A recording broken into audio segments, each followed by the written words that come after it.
कल जो हमने बताया था विद्युत फ्लक्स, तो विद्युत फ्लक्स के लिए फाई ई का फॉर्मूला क्या आया था? ई ए कॉस थीटा। फाई का फॉर्मूला यही था, जिसमें हम ई को इलेक्ट्रिक फील्ड विद्युत क्षेत्र बोलते हैं। इसका मान अगर रख दें, ए का मान रख दें और थीटा का मान रख दें, तो हमें फाई ई का मान मिल जाएगा। परंतु ये ध्यान रखना है कि थीटा क्या होता है। तो थीटा जो है विद्युत क्षेत्र और सदिश क्षेत्रफल के बीच का कोण होता है। बात बुझाया? इसका ध्यान अगर नहीं रखिएगा तो आपका आंसर गलत आएगा। बात बुझाया? तो इस बात को ध्यान में रखते हुए आपके सामने एक सवाल है कि विद्युत क्षेत्र 10 न्यूटन पर कूलम पृष्ठ के साथ 30 डिग्री का कोण बनाता है। यदि सदिश क्षेत्रफल का परिमाण 40 मीटर स्क्वायर हो तो विद्युत फ्लक्स की गणना करें। ठीक है, आप लोग बताइए क्या आंसर होगा, काउंट करके देखिए, क्या सॉल्व करके देखिए। इसी फॉर्मूला पर आपको सॉल्व करना है। फाई ई बराबर ई ए कॉस थीटा बनाइए।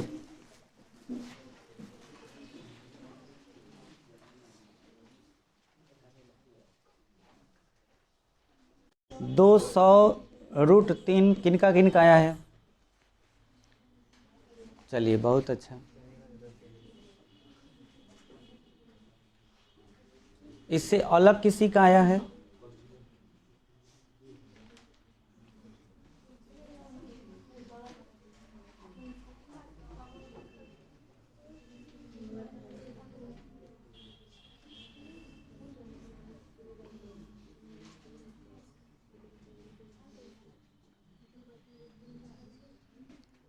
चलो देखो, बहुत इजी सवाल था, टाइम तुम लोग बहुत ज़्यादा लगा रहे हैं। हाँ, क्वेश्चन उतारने के बाद भी 1 मिनट में बन जाना चाहिए, 1 मिनट से भी कम समय में। देखो सवाल में विद्युत क्षेत्र का मान दिया है, तब विद्युत क्षेत्र का मान आप कितना रख दीजिएगा? 10। और एरिया कितना दिया है? 40। और थीटा का मान कितना? cos 30। तो 10 गुना 40 और cos 30 का मान क्या होगा? तो काटेंगे इसको 5, तो 4 पचे 20, 200√3। विद्युत फ्लक्स का ऐसा ही मात्रक वोल्ट मीटर या न्यूटन मीटर स्क्वायर पर कूलम, यही आंसर होगा। ऐसे जो जो बनाए हैं गलत है, यही तो इंटरेस्टिंग बात है इस सवाल का। तो मैंने बोला था, हाँ जी, जो बनाया है ऐसे वो गलत है। तो देखिए ध्यान दीजिएगा, इतना आसान थोड़ी है कि हम इतना आपको ऐसा सवाल दे देंगे और आप बना लीजिएगा। ध्यान दीजिए सवाल में क्या कह रहा है। कह रहा है पृष्ठ के साथ 30 डिग्री का। सवाल नहीं पढ़े, खाली 3 गो मान देख के अगर मान रख दीजिएगा तो वो गलत हो जाएगा। ध्यान रहना चाहिए कि सवाल क्या कह रहा है। देखिए 10 न्यूटन पर कूलम विद्युत क्षेत्र का मान दिया, लेकिन मैंने थोड़ा देर पहले तुमको यही बताया है कि कोण का मान विद्युत क्षेत्र और क्षेत्रफल सदिश के बीच का कोण का होता है, ये थीटा। और यहाँ पे सवाल दिया है पृष्ठ के साथ, मतलब कि अगर ये आपका सदिश क्षेत्रफल है का माने क्षेत्रफल है, अगर ये पृष्ठ है, तो हम एक बात तो जरूर जानते हैं कि सदिश क्षेत्रफल हमेशा इस पर 90 डिग्री का कोण बनाएगा। वेक्टर ए हमेशा 90 डिग्री का कोण बनाएगा, भले विद्युत क्षेत्र की दिशा कुछ भी हो, लेकिन ये वाला इस पृष्ठ पर जरूर लंब होगा। ये बात एकदम दिमाग में रखना है। अब देखो सवाल क्या कर रहा है, विद्युत क्षेत्र पृष्ठ के साथ 30 डिग्री का कोण बना रहा है, यानी विद्युत क्षेत्र यानी वेक्टर ई इस पृष्ठ के साथ, इसका मतलब कि पृष्ठ और वेक्टर ई ऐसे थोड़ा सा झुका हुआ है और ये वेक्टर ई हो गया, और इसके बीच का कोण कितना है? 30 डिग्री। और हम जानते हैं कि ये थीटा ई और ए के बीच का कोण होता है। अगर ये ई है और यह ए है तो ये बीच का कोण कितना होगा? 60 डिग्री होगा, क्योंकि ये तो लंब है। समझ में आया? इसलिए थीटा का मान 30 नहीं होगा, कितना होगा? 60। बाकी सब सही था। तो आपको यहाँ पर लिखाएगा ई का मान 10 और यहाँ लिखाएगा 40 और उसके बाद cos 60, और cos 60 का मान 1/2। ठीक है, तो अब ये काट दीजिए 5, तो आ जाएगा आंसर 200 वोल्ट मीटर। ये आंसर हो जाएगा। किसी ने क्या किया होगा कि जिसको मान नहीं याद होगा, वो समझ रहा होगा कि हमारा आंसर आ गया है, cos 30 के मान 1/2 लिख दिया होगा, उसको मान नहीं याद है, इसलिए उसका 200 आंसर आया है संजोग से। आंसर 60 पर आना चाहिए। ऐसा हुआ है ना जी, ऐसा ही होता है। अब चलिए इसको नोट कर लीजिए, फिर आगे बढ़ते हैं।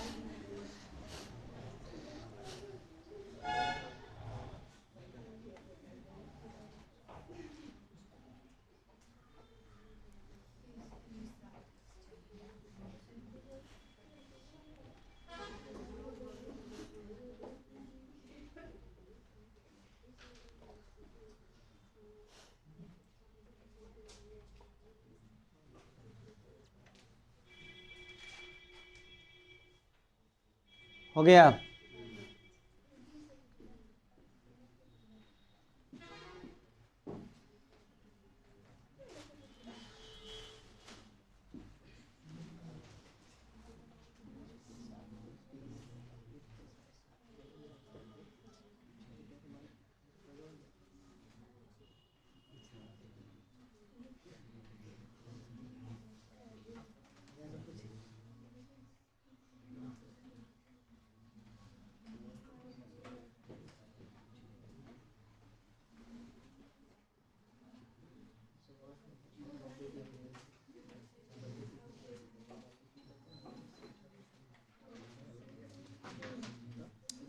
मिटा इसको।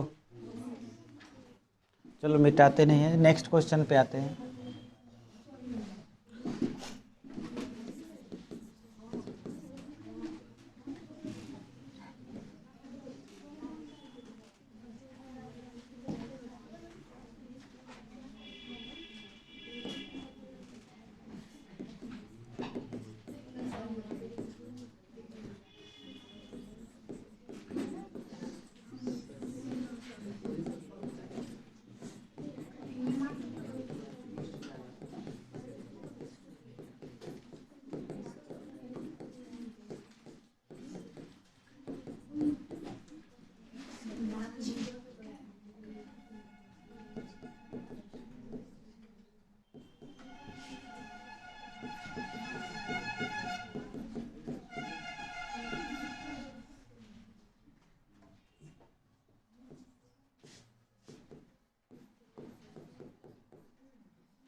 ये है सदिश क्षेत्र इतना दिया हुआ है और उससे विद्युत क्षेत्र गुजरती है।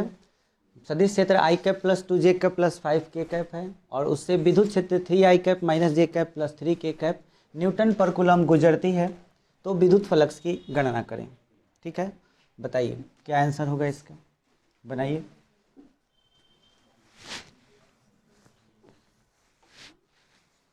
सिर्फ 10 सेकेंड का ये सवाल है, तुम लोग को 1 मिनट का समय दिया गया।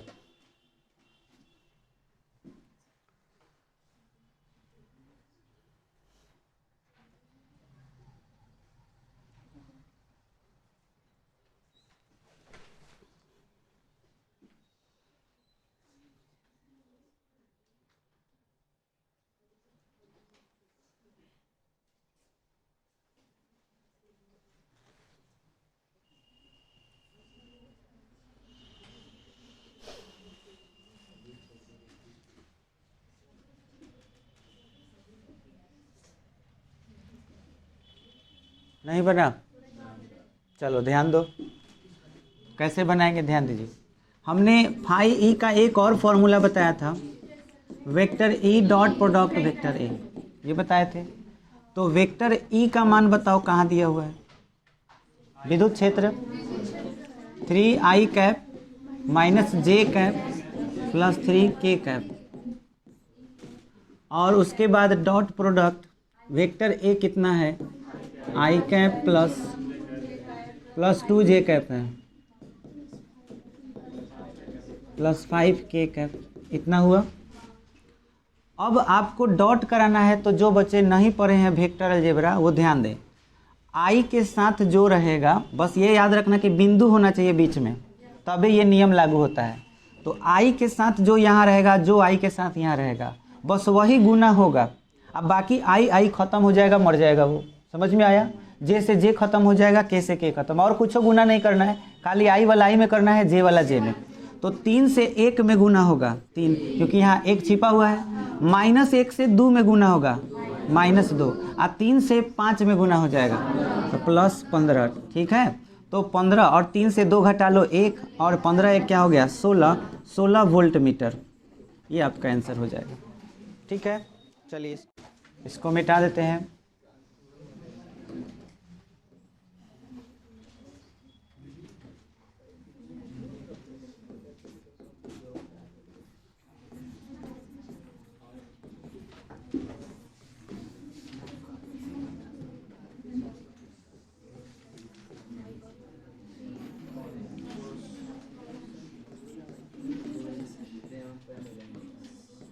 गॉस प्रमेय, देखिए गॉस प्रमेय क्या है।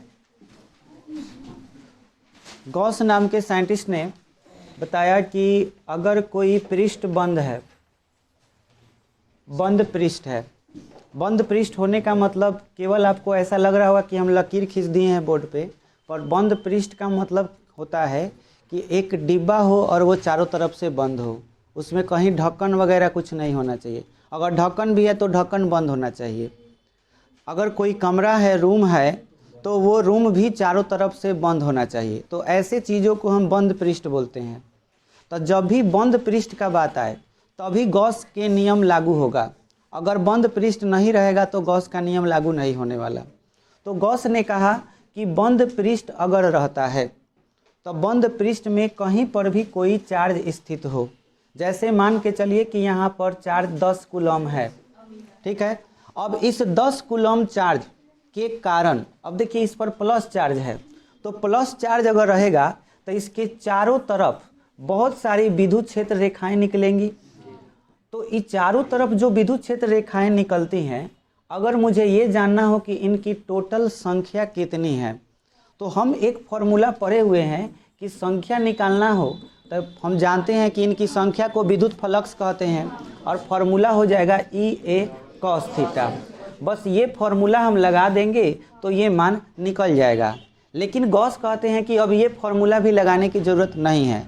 एक बस खाली ध्यान ये रखना है कि पृष्ठ हमारा अगर बंद रहे तो बंद पृष्ठ में अगर आपका कोई आवेश स्थित है तो बस उस आवेश को ले लो, यानी कि 10 कूलम है तो 10 ले लो और उसमें भाग दे दो 8.85 गुने 10 के पावर -12 से। इतना से अगर तुम भाग दे देते हो, ये एगो संख्या है, इस संख्या से खाली आप 10 में भाग दे दीजिए तो आपको किसका मान मिल जाएगा? फाई ई का मान मिल जाएगा। ऐसा गॉस ने बताया। जब निकाल के चेक किया गया तो रियल में उनका बात सही था कि जो फॉर्मूला इस फॉर्मूला से मान आता है वही मान इससे भी प्राप्त हो रहा था। और हई जो संख्या आप देख रहे हैं, इस संख्या को जाना जाता है एप्सिलॉन नॉट के नाम से। एप्सिलॉन नॉट हम पढ़ा चुके हैं कि एप्सिलॉन नॉट क्या होता है। और 10 कूलम जिसे बोल रहे हैं उसको हम क्यू बोल रहे हैं, यानी कि हमने क्यू में भाग दे दिया किस चीज़ में? एप्सिलॉन नॉट में। यानी कि फाई ई का जो मान होता है वो फाई ई का मान क्यू बाई एप्सिलॉन नॉट के बराबर होता है। क्लियर हुआ? अब इसको हम कई एक तरीका से बोल सकते हैं, अपने ऊपर डिपेंड है कि गॉस का नियम, यही गॉस का नियम है। कोई पूछे कि गॉस का नियम क्या है तो सीधे सीधे कहो कि अगर कोई बंद पृष्ठ हो, अगर कोई बंद पृष्ठ हो और उस पृष्ठ में किसी भी जगह पर एक बिंदु आवेश स्थित हो या कोई आवेश स्थित हो, जैसे कि यहाँ 10 कूलम स्थित था, मान के चलो यहाँ पे क्यू आवेश स्थित है, तो इस बंद पृष्ठ में से निकलने वाला कुल विद्युत फ्लक्स, इसमें से जो विद्युत फ्लक्स निकलेगा, विद्युत फ्लक्स का मतलब हुआ विद्युत क्षेत्र रेखाओं की संख्या, तो जितना भी विद्युत फ्लक्स निकलेगा उसका मान कितना के बराबर होगा? क्यू बाई एप्सिलॉन नॉट के बराबर होगा। एप्सिलॉन नॉट क्या है? तो निर्वात या वायु की विद्युतशीलता है। विद्युतशीलता भी तुम लोग को बताए थे कि विद्युतशीलता क्या होता है, तो वो माध्यम का प्रतिरोध होता है जो विद्युत क्षेत्र को बनने में प्रॉब्लम क्रिएट करता है, विरोध करता है। जब विद्युत क्षेत्र बन रहा होता है तो आ जाता है दुश्मन की तरह, विलन की तरह कि हम तुमको बनने नहीं देंगे। समझ में आया? तो विद्युत क्षेत्र भी क्या है? थेथर है। वो कहेगा क्या कि हम तो बन के रहेंगे, क्या कर लोगे? ठीक है, तो कहने का मतलब है कि विद्युत क्षेत्र का जो विरोध करता है माध्यम, तो माध्यम के इस गुण को हम लोग क्या बोलते हैं? विद्युतशीलता। और विद्युतशीलता का टोटल वैल्यू निर्वात के लिए कितना होता है? 8.85 गुने 10 के पावर -12। बात समझ में आया? अगर इसमें अंदर 2q चार्ज रहता तो हम 2q में भाग दे देते कितना से? एप्सिलॉन नॉट से। मतलब जितना आवेश रहे उस सब आवेश को जोड़ देना है और जोड़ के बाद उसमें कितना से भाग दे देना है? एप्सिलॉन नॉट से भाग दे देना है। बात बुझाया? चलो एक सवाल पूछते हैं, बताओगे सब इसी नियम पर, ठीक है? सवाल है कि एक बंद पृष्ठ है, ठीक है, कैसनो टेढ़ा मेरा बंद पृष्ठ है। इसमें अंदर एक बिंदु पर -q आवेश है, दूसरे बिंदु पर +2q आवेश है, दूसरे बिंदु पर +2q आवेश है, यहाँ पर -4q आवेश है, यहाँ पर 7q आवेश है और यहाँ पर 3q आवेश है। इस जगह पर -q आवेश है, इस पृष्ठ पर -q आवेश है। तो तुमको बताना है कि इसमें से कुल विद्युत फ्लक्स क्या होगा, विद्युत फ्लक्स का टोटल मान कितना होगा, फाई ई का मान बताओ, बोलो सब।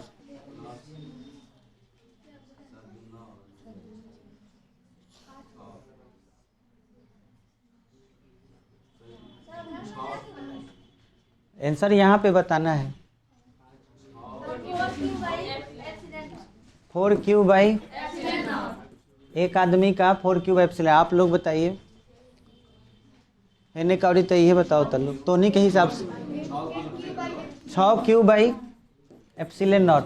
और कोई 8q बाई एप्सिलॉन नॉट। चलो 3 तरह का आंसर है। और केहू के बिल्कुल 3q बाई एप्सिलॉन नॉट, यही ना। अब चेक करना है ये कि कौन सही है। तो नियम क्या है गॉस का? बंद पृष्ठ के अंदर कि बाहर के पृष्ठ पर? बंद पृष्ठ के अंदर। अगर कोई भी हम वक्र खींचते हैं तो उससे 3 गो जगह क्रिएट होता है। मान के चलो इधर हिंदुस्तान है, इधर पाकिस्तान है, हम यहाँ खड़े हैं तो कहाँ खड़े हैं? बॉर्डर पर, ना ही हिंदुस्तान में है ना ही पाकिस्तान में है। समझ में आया? तो जरूरी यह है कि हम देश के अंदर रहें, मतलब कि इस वक्र के भीतर रहें चार्ज। हमको बाहर के चार्ज इस पर जो चार्ज है उससे कोई मतलब नहीं है। अंदर के चार्ज को खाली गिनना है कि कै गो है। तो देखो अंदर का चार्ज कै गो है? 7 और 2 9 हो गया, लेकिन ये तो माइनस में है ना। तो 9 और -4 और -q जोड़ोगे तो कितना होगा? 7 2 9 और 4 1 5। समझ में आया? तो 9 से कितना घट जाएगा? 5। कितना बचा? 4। तो 4q बाई एप्सिलॉन नॉट ये सही जवाब होगा। तो आंसर हो जाएगा 4q बाई एप्सिलॉन नॉट। बात समझ में आया? ऐसे हम लोग विद्युत फ्लक्स का मान निकाल सकते हैं। तो बंद पृष्ठ के अंदर कितना हूँ आवेश हो उससे कुल विद्युत फ्लक्स कितना निकलता है। तो आवेश और एप्सिलॉन नॉट का अनुपात होता है वो। समझ में आया? कहीं कहीं बुक में आपको एक अलग तरीका से ही लिखा रहता है। कहता है कि किसी बंद पृष्ठ में अगर कोई आवेश स्थित है तो उस पृष्ठ से निकलने वाले कुल विद्युत फ्लक्स का मान आवेश के 1/एप्सिलॉन नॉट गुना के बराबर होता है। ठीक है? तो बात वही है कि बदल गया? बात वही है। आवेश मतलब q और k मतलब गुना 1/एप्सिलॉन नॉट, तो q बाई एप्सिलॉन नॉट हुआ। तो ऐसे भी कहेंगे तो भी कोई दिक्कत नहीं है। बात बुझा गया? तो ये गॉस का नियम बन गया हम लोग का। अब इसको अपना भाषा में हमें लिखना है। तो चलिए आप ही लोग बताइए कि कैसे लिखना चाहिए।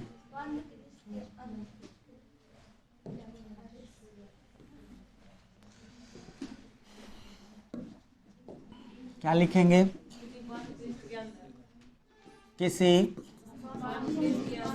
बंद पृष्ठ के अंदर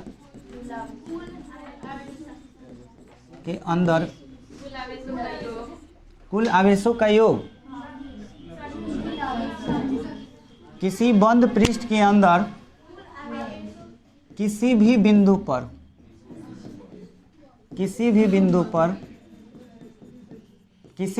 का मतलब क्या हुआ? कितना लोग का वक्र बना के अब कहेगा कि बीचे में रहे, और ये कहीं ना जॉब रहेगा तो बीचे में रहेगा आवेश, है ना। तो बीच में जरूरी नहीं है, आवेश कोनो कोना में रहे।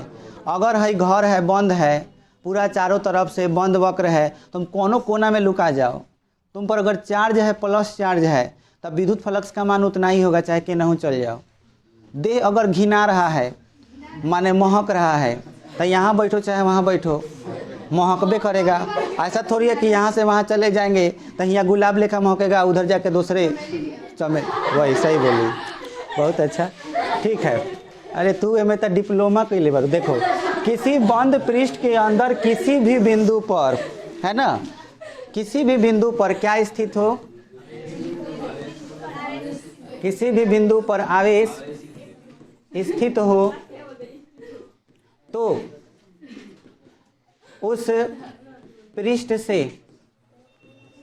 निकलने वाला कि उसमें अंदर जाने वाला, निकलेगा, प्लस चार्ज है तो उसमें से निकलेगा, तो उस पृष्ठ से निकलने वाला कोई भी चार्ज होगा। अच्छा लो, माइनस क्यू चार्ज, अब में से निकली फ्लक्स निकलेगा, फ्लक्स इसको चाहिए तो कहाँ से ले आएंगे, धन रहेगा तब न लाएंगे, समझ लू। अब देखो, उस पृष्ठ से निकलने वाला विद्युत, कुल विद्युत फ्लक्स, कुल विद्युत फ्लक्स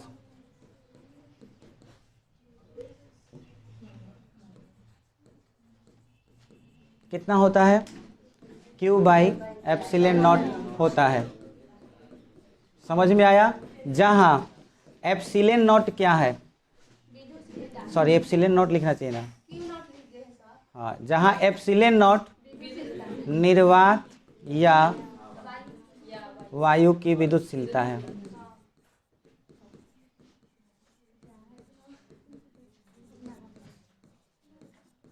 विद्युतशीलता है।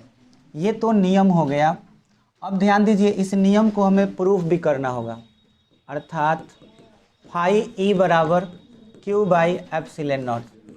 अब ये उन्होंने प्रमेय दे दिया तो कोई तो प्रूफ होगा। कैसे बताए भाई, बताओ, प्रूफ करके बताओ। तो मुझे प्रूफ करना है, तो देखिए कैसे प्रूफ करेंगे इसको। चलिए प्रूफ करते हैं कि इनका नियम क्या है। सबसे पहला बात कि हमें कौन सा पृष्ठ लेना होगा प्रूफ करने के लिए, बंद पृष्ठ लेना है। तो चलिए कैसनो टेढ़ा मेढ़ा कैसनो पृष्ठ हम ले सकते हैं। आप भी अपना मन से कौनो पृष्ठ बना लीजिएगा, ठीक है, जैसा डिजाइन मन करे अपना कॉपी में बना लेना है, ठीक है। अब ये बंद पृष्ठ है, इस बंद पृष्ठ के किसी भी जगह पर हमको एक चार्ज ले लेना है। तो किसी भी जगह पर एक चार्ज हम ले रहे हैं, जैसे मान के चलिए कि इस लोकेशन पर ही ले रहे हैं, और कितना चार्ज ले रहे हैं, प्लस क्यू, ठीक है। अब प्लस क्यू के कारण हमको अगर किसी बिंदु पर ये पता करना हो कि विद्युत क्षेत्र कितना होगा, तो विद्युत क्षेत्र का जरूरत पड़ेगा, क्योंकि रीजन ये है कि फाई ई निकालना है तुमको। तब फाई ई का एक ही फॉर्मूला ही है, ई ए कॉस थीटा, है ना। और इसी फॉर्मूला के सहायता से हमें लाना होगा फाई ई बराबर क्यू बाई एप्सिलॉन नॉट। ये लाना होगा क्योंकि आपके पास दूसरा कोई ऑप्शन ही नहीं है। कोई और फॉर्मूला रहता तो उसको चेक करते, लेकिन हमारे पास एक ही फॉर्मूला है और इससे ला करके दिखा देना है क्यू बाई एप्सिलॉन नॉट। तो उसके लिए हमें इलेक्ट्रिक फील्ड चाहिए, यानी कि इस आवेश के कारण हर जगह जो भी पृष्ठ है उस जगह पर क्या चाहिए, हमको विद्युत क्षेत्र का मान चाहिए, ई का मान चाहिए। और दूसरा बात ए मतलब कि इस वक्र पृष्ठ का, जो ये पृष्ठ है बंद पृष्ठ है, इसका पूरा क्षेत्रफल चाहिए। सोचो अगर ये पृष्ठ चारों तरफ से एकदम गोल रहता तो खूब बढ़िया, इसका रेडियस आर मालूम रहता तो इसका क्षेत्रफल हो जाता 4 पाई आर स्क्वायर, क्योंकि गोला का पृष्ठ क्षेत्रफल 4 पाई आर स्क्वायर होता है। परंतु ये तो टेढ़ा मेढ़ा है, तो इसका कोई फॉर्मूला होगा ही नहीं। फॉर्मूला उसका होता है जिसका कोई निश्चित आकृति हो, जैसे बेलन का, शंकु का, इस सब का आकृति का फॉर्मूला हो सकता है, लेकिन इसका फॉर्मूला नहीं है। तो समस्या पहल का ये हो गया एरिया वाला कि एरिया पते नहीं है। समझ में आया। तो एरिया तो निकालना पड़ेगा। दूसरा चीज कि थीटा का बात करें तो थीटा यानी ई और ए के बीच का कोण क्या होगा, डायरेक्शन क्या होगा, ये सारी चीजें समस्या बन करके अभी हैं हम लोग के सामने। अब इन समस्याओं को सॉल्व करने के लिए बारी बारी से सॉल्व करते हैं। सबसे पहला मेन समस्या है एरिया। एरिया कहाँ से हम लाएंगे? तो आपको जब भी कोई ऐसा समस्या हो जिसमें एरिया का मान निकालना हो और उसके लिए कोई फॉर्मूला नहीं हो, तो उसका एक ही इलाज है, और वो इलाज है इंटीग्रेशन, समाकलन। समाकलन आपको 12 क्लास के मैथ में भी पढ़ने को मिलेगा, ठीक है। फिलहाल आप ये समझ लीजिए, समाकलन से हम एरिया निकाल सकते हैं। अगर हम इस रेखा पर, ये रेखा नहीं, पृष्ठ पर एक बहुत छोटा क्षेत्र का कल्पना करें, बहुत छोटा क्षेत्र, अगर बहुत छोटा क्षेत्र का अगर कल्पना करें, सोचो पृथ्वी कितना बड़ा है, बहुत बड़ा है हमारे लिए। हम कहते हैं कि पृथ्वी गोल है, लेकिन केनहू जाते हैं तो समतले लगता है ना। यहाँ पे भी है तो एकदम लग रहा है पक्का एकदम समतल है। यहाँ से पता चल रहा है कि पृथ्वी गोल है नहीं। गोल होने के देखने के लिए हमें क्या करना होगा? बाहर जाना होगा। तो जाओ बाहर जाके देखो, पृथ्वी गोल है कि नहीं है? कहाँ जाके देखना पड़ेगा? ऊपर जाके, यानी सुसाइड करना पड़ेगा है? एरोप्लेन कम से कम पृथ्वी से बहुत ऊपर जाना पड़ेगा। अब ऊपर मतलब एक बार मर नहीं जाना है, ऊपर गए और ऊपर जाके जहाँ से अब चांद पर चले जाओ, चांद पर मौका मिले चले जाओ। अच्छा, चांद पे जा करके पृथ्वी देखना हो तो कैसे देखोगे? नीचे के ऊपर? अब देखो नीचे, देखिए यहाँ अगर हम हैं तो चांद को देखना है तो हम चांद को कैसे देखते हैं? मुंह ऊपर करके करते हैं ना, और नीचे देखते हैं तो क्या दिखाई देता है? पृथ्वी का जमीन है ना। वैसे ही चांद पे अगर खड़े हो जाए, हमको पृथ्वी देखना हो तो नीचे देखेंगे तो क्या दिखेगा? चांद का जमीन दिखेगा। एक लड़का से पूछे कि बोल, चांदना मामा पर चल जाएगा तो वहाँ से अगर पृथ्वी को देखना हो तो कैसे देखेगा? कि नीचे के ऊपर। तो कहा कि इहो कोनो सवाल बा, ये तो हम बताइए दे। तो बोल का होई? तो कह रहा है का नीचे में है, कहे कि यहाँ से ऊपर बा चंदा, और वहाँ गई नहीं तो हेंगा ताकि हम तबे नहीं पृथ्वी लगेगा। समझ में आया? तो हम हेने से एगो हेने से धराए, एगो हेने से धराए। अब बोल के हेने से तकबे तो कहा कि सर ऊपर ताकेंगे। तो ऊपर काहे ताकेगा? काहे कि नीचे ताकेगा तो जमीन लोकेगा, ऊपर देखेगा तब आपको पृथ्वी दिखाई देगा। समझ में आया ये चीज़? अब कितना लोग सस्पेंस में और कंफ्यूजन में हो गया होगा कि अब लाइक कैसे होगा। कोई बात नहीं, सस्पेंस में रहो, मेरे को क्या, मेरा काम है समझाना। चंद्रमा पे चले गए, वहाँ से पृथ्वी को देखेंगे तो पृथ्वी गोल दिखेगा, लेकिन अगर हम नज़दीक हैं तो हमारे लिए यही जगह समतल है। इसी तरह से अगर ये देखा जाए तो ये टेढ़ा मेढ़ा है पूरा। अगर हम एक छोटा सा क्षेत्र का कल्पना करें, इसमें कहीं पर भी छोटे से क्षेत्र का अगर कल्पना करते हैं तो यही जगह मेरे लिए क्या बन जाएगा? समतल बन जाएगा। और छोटे क्षेत्र के लिए हम यूज करते हैं डी वेक्टर ए या डी ए यूज करते हैं। और इसका इंटीग्रेशन जब हम करते हैं, डी ए का इंटीग्रेशन करते हैं तो वो किसके बराबर आता है? ए के बराबर। यही इंटीग्रेशन का फॉर्मूला है। बस इतने आपको अभी मालूम है तो काम हो जाएगा हम लोग का। जहां अगर इंटीग्रल डी एक्स लिखा हुआ हो तो आंसर क्या हो जाएगा? एक्स। इंटीग्रल और यहाँ पे डी ओमेगा लिखा हुआ हो तो क्या हो जाएगा? ओमेगा। तो इस तरह से आपको ये याद रखना है। अभी हम इसी का यूज करने वाले हैं। तो हम इसमें कैसा क्षेत्र लेंगे? बहुत ही छोटा, बहुत ही अल्प क्षेत्र का हम कल्पना करेंगे। बात समझ में आया? अब ये कहीं पे भी ले सकते हैं। मान के चलो यहाँ मन है तो यहाँ पे ले सकते हैं, इस जगह पर मन है कहीं पे भी ले, जैसे यहीं पे ले लेते हैं। देखो तुम भी अपना से कहीं पर भी ले सकते हो। तो ये अगर जगह हम ले लिए, देखो ये जगह भले ही इतना बड़ा लग रहा है लेकिन ये होता बहुत छोटा है। हम दिखने के लिए, आपको बढ़िया से दिखने के लिए ही इतना बड़ा ले रहे हैं, है ना, लेकिन है बहुत छोटा। तो मैं इसको ऐसे मिला दे रहा हूँ, एक इस छोर से और एक इस छोर से। अगर इस दोनों छोर से मिला देंगे तो बोलिए यहाँ पर एगो कोण बनेगा। अब चूंकि ये कोण बनने वाला है तो घन कोण बनेगा, क्योंकि हम एरिया न ले रहे हैं। ये कोई रेखा मत समझिएगा, ये एक प्रकार का क्या है? एरिया है। ये एक प्रकार का एरिया है, समतल है। समझ में आया? अच्छा, ये एरिया जो है इसको हम डी ए इसका एरिया माने हुए हैं। तो अब बताओ वेक्टर डी वेक्टर ए का दिशा किधर होगा? अगर इसका एरिया डी ए है, इसका एरिया अगर डी ए है तो इसका दिशा किधर होगा? ऊपर की ओर तल के लंबवत। तो यहाँ पर अगर हम 90 डिग्री का कोण बना दें तो ये 90 डिग्री का यहाँ कोण बन जाए तो ये डी वेक्टर ए होगा। बोलो समझ में आ रहा है? ये डी वेक्टर ए हो गया। अच्छा, यहाँ सेंटर से लेके इस जगह की अगर डिस्टेंस की बात करें, हम यहाँ से सेंटर से लेकर के अगर हम डिस्टेंस की बात करें ये वाला, तो इस डिस्टेंस को हम मान लेते हैं थोड़ा देर के लिए क्या चीज़? आर। ये आर हर जगह अलग अलग रहेगा। अगर यह आर यहाँ पे लेंगे तो तनी बड़ हो जाएगा, इस जगह पर छोटा हो सकता है, छोटा बड़ा आर। तो आर इसमें कांस्टेंट है कि वेरिएबल है? वेरिएबल है। तो आर एकदम बदलेगा, बदलता रहेगा हर जगह पर। समझ में आया? इंटीग्रेशन उसी का होता है जो वेरिएबल हो, इंटीग्रेशन उसका नहीं होता जो कांस्टेंट हो। समझ में आया? कांस्टेंट का इंटीग्रेशन नहीं होता है, इंटीग्रेशन किसका होगा? वेरिएबल। तो वेरिएबल इसमें दो चीज अभी नजर आ रहा होगा आपको, एक तो आर और उसके बाद डी ए।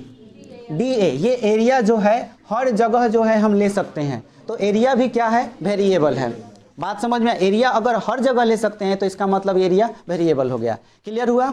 अब बात करते हैं विद्युत क्षेत्र के दिशा का। तो तो विद्युत क्षेत्र की दिशा मतलब कि यहाँ से निकलने वाला विद्युत क्षेत्र रेखा खींचेंगे चारों तरफ, तो उस वही रेखा हमको क्या बताएगा, विद्युत क्षेत्र की दिशा।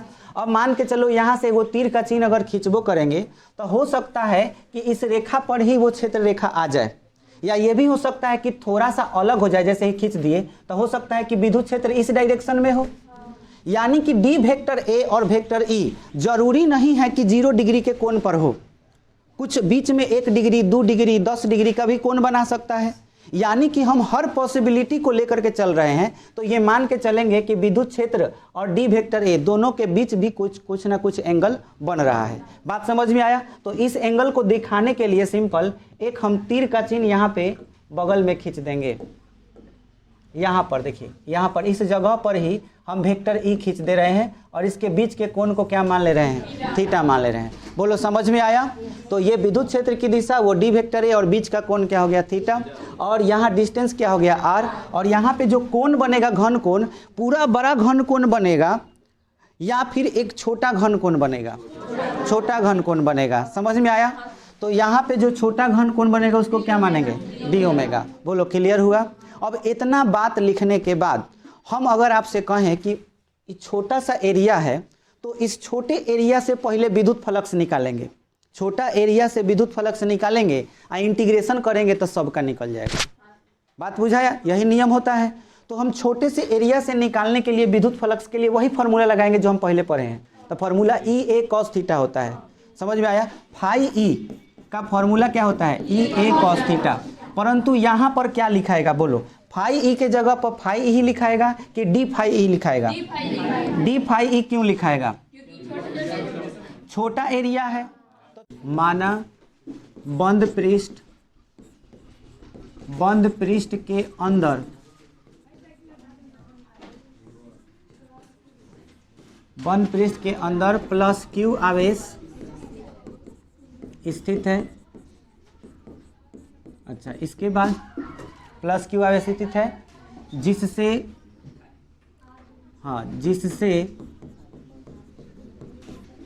आर दूरी पर अल्प क्षेत्र मतलब समझ ही रहा है सब, बहुत ही छोटा अल्प क्षेत्र डी ए अल्प क्षेत्र डी ए है। अच्छा, डी ए होने के बाद वहाँ पर तीव्रता जो है वेक्टर ई डी ए के साथ कितना कोण बनाती है, तो डी वेक्टर ए के साथ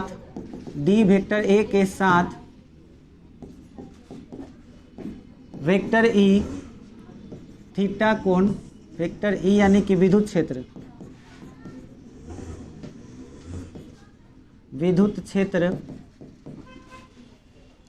वेक्टर ई थीटा कोण बनाती है। ठीक है, ये सारी चीज़ें हो गई। अच्छा, आप घन कोण कितना है, घन कोण किसका घन कोण, तो डी ए का, तो डी ए का घन कोण डी ओमेगा है। इतना हो गया। अब बताइए डी फाई ई का मान, डी फाई ई का मान क्या हो जाएगा? फॉर्मूला ई ए कॉस थीटा होता है, पर ई के बाद ए नहीं लिखेंगे, क्या लिखेंगे, डी ए कॉस थीटा। अब इसी का इंटीग्रेशन करेंगे तो कुल विद्युत फ्लक्स मिल जाएगा, तो हम क्या लिखेंगे, इसलिए कुल विद्युत फ्लक्स। तो कुल विद्युत फ्लक्स के लिए इंटीग्रेशन करेंगे, चूँकि ये बंद पृष्ठ है तो बंद पृष्ठ के लिए इंटीग्रेशन पर ऐसे एगो गोल घेर दिया जाता है। ये काथी बताएगा, बंद पृष्ठ के लिए। तो इंटीग्रल और डी फाई ई बराबर, इधर भी वही इंटीग्रल और उसके बाद क्या होगा, E D a cos theta. बात बुझाया? अब मालूम है इसका फॉर्मूला केवल फाई ही होता है, तो हम इसके बाद लिख सकते हैं क्या चीज़, फाई ई बराबर, हम यहाँ पे जानते हैं कि इंटीग्रेशन उसी का होता है जो वेरिएबल होता है। पहला बात, ई का मान क्या होगा, ई यानी विद्युत क्षेत्र। तो आपको मालूम है प्लस क्यू चार्ज के कारण आर दूरी पर आपको विद्युत क्षेत्र होता है k q by r square, formula होता है। तो के क्यू बाई क्या हो जाएगा, आर स्क्वायर। तो हम ई के जगह पर क्या लिख लेंगे, इंटीग्रल और उसके बाद k q by r square d a cos theta. हम इसके बाहर उसी को लिखते हैं जो कांस्टेंट होता है। तो कौन कौन कांस्टेंट है बताओ? आवेश जो अंदर है वो बदल सकता है, तो आवेश जो है वो कांस्टेंट हो गया। के तो कांस्टेंट होगा ही होगा, लेकिन आर बदल सकता है, डी बदल सकता है, और थीटा भी बदल जाएगा। समझ में आया? इसलिए वेरिएबल जो है उसको उधर ही रहने दो। तो इंटीग्रल और के क्यू बाहर हो गया, और ये d a cos theta by क्या बच गया? R square. अब ये थोड़ा जाना पहचाना आपको लग रहा होगा, ध्यान याद कीजिए कि d a cos theta by r square कल ही पढ़ाए थे कि इसका फॉर्मूला क्या होता है? डी ओमेगा होता है। तो मैं यहाँ पे क्या लिख सकता हूँ? D omega. तो के क्यू इंटीग्रल और यहाँ डी ओमेगा। अब डी ओमेगा इंटीग्रल लगा है तो डी इंटीग्रल खत्म, तो क्या हो जाएगा? के क्यू ओमेगा। अब याद कीजिए ओमेगा भी हम गोला में निकाल के दिखाए थे कि गोला के लिए यानी कि चारों तरफ से सेंटर पर कितना का घन कोण बनता है। ओमेगा का मान 4 पाई स्टेरेडियन निकलवाए थे। तो यहाँ पे आपको लिख देना है ओमेगा बराबर होता है 4 पाई एस आर यानी कि स्टेरेडियन। तो ये ओमेगा की जगह पे रख देंगे। और के का मान होता है 1/4 pi epsilon not into Q, और इसका मान क्या हो गया? 4 पाई। देखिए 4 पाई से 4 पाई कट गया तो क्या आ गया? Q by epsilon not. देखिए तो आ गया फाई ई का मान। प्रूव्ड। चलो अब इसको तुम लोग उतार सकते हो।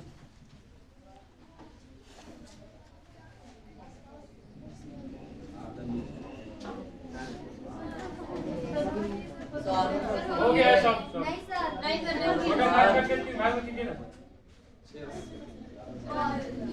अच्छा, आपका कहने का मतलब पूरा उतारना है ना? अच्छा है, ठीक है।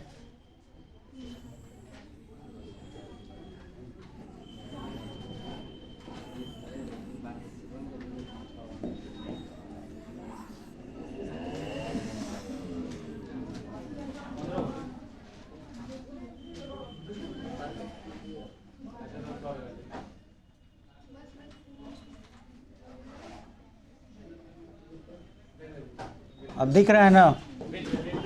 उतार लीजिए जिनको उतारना है।